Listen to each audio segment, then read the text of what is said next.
Selamat siang, Shalom, Assalamualaikum warahmatullahi wabarakatuh. Perkenalkan, nama saya Joyce Josephine Tiawas dari Fakultas Peternakan dan Ilmu Industri Peternakan UGM dengan NIM 2046275 PT 08897. Yang pertama, sistem reproduksi merupakan perkembangbiakan ternak jantan dan betina setelah dewasa kelamin atau pubertas yang akan diatur oleh hormon dan kelenjar endokrin. Sistem reproduksi ini memiliki tingkat fisiologik. Yang pertama, pembentukan sel, pelepasan sel, perkawinan jantan dan betina, fertilisasi, dan tumbuh dan berkembangnya sigot. Adapun juga manajemen inseminasi buatan atau IB yang baik, embrio transfer menjadi superovulasi dan pembuatan chimera dan cloning.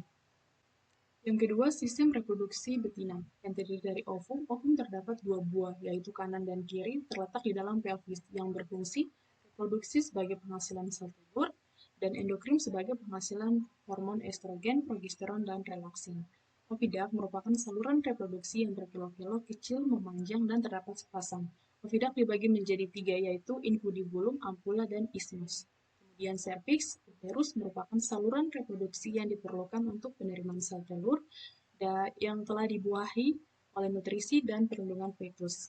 Uterus berfungsi untuk tempat lewatnya spermatozoa menuju ovidak, tempat implementasi embrio, tempat pertumbuhan dan perkembangan embrio, dan berperan dalam proses kelahiran. Vagina. Vagina merupakan saluran reproduksi yang memanjang dari mulut serviks bagian luar atau partio vaginalis cervis sampai ke depan kranial dari muara uretra. Vagina dibagi menjadi dua, yaitu vestibulum dan partio vaginalis cervis. Fungsinya yang pertama, alat kopulasi dan tempat posisinya spermatozoa pada saat perkawinan secara alami. Kemudian, saluran sekresi serviks, uterus, ovidak, dan jalan perenakan saat proses kelahiran. Organ bagian luar yaitu vulva. Perlu diketahui penyebab dari pembengkakan vulva dikarenakan pertambahannya volume darah yang mengalir di dalamnya sehingga terjadi kemerahan pada saat estrus. Klitoris akan sedikit berereksi dan mengandung kavernus kecil.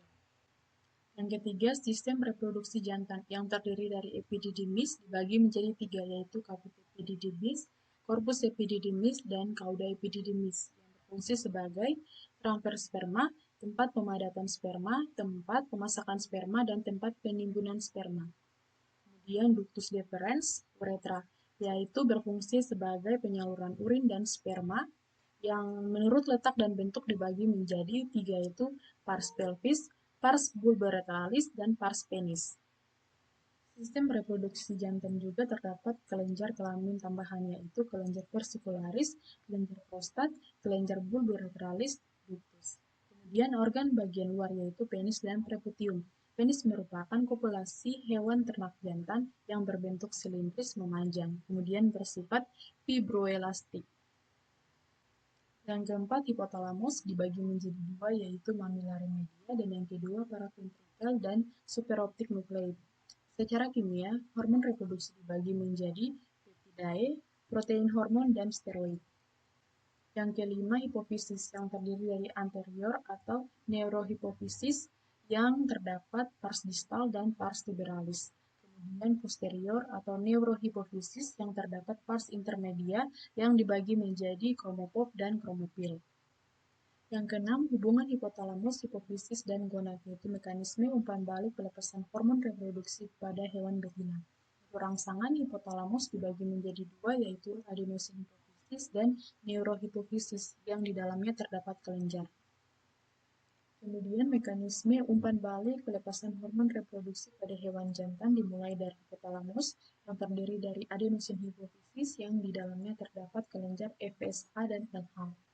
Ketujuh, pubertas, yaitu perkembangbiakan organ reproduksi sehingga perkembangbiakan dapat terjadi tanda pada jantan kesanggupan berkopulasi dan menghasilkan sperma, tanda pada betina yaitu estrus dan ovulasi. Dua bagian penting yaitu hormon dan pubertas, kemudian umur dan bobot badan. Sekian dari saya, mohon maaf jika ada kesalahan dalam penyampaian materi. Terima kasih, selamat siang.